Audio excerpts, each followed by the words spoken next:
Bonjour.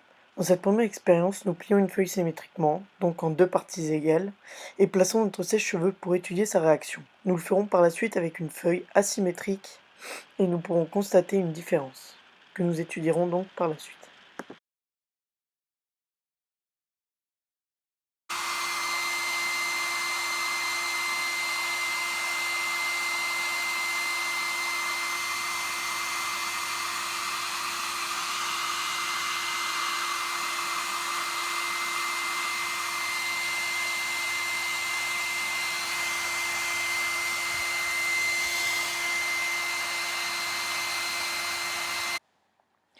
Comme nous pouvons le constater, l'aile en papier ne réagit pas au vent que lui fournit le sèche-cheveux.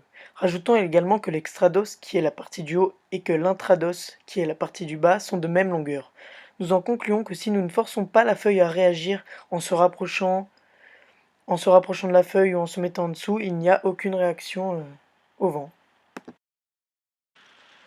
Alors, maintenant nous allons plier une feuille de manière asymétrique. Nous pouvons donc nous attendre à une feuille dite plus aérodynamique et donc qui pourrait réagir au phénomène de la portance.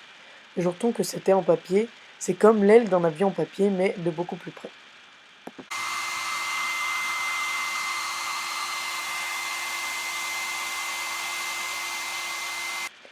Ici, nous pouvons clairement voir que l'extrados est moins long que l'intrados, donc il y a une différence de pression entre les deux parties.